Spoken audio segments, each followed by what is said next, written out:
Postoji grad čije ime ne izgovaram,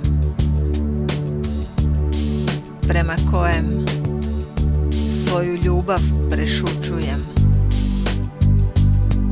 Rastah se s njime sa zgranutim mukom.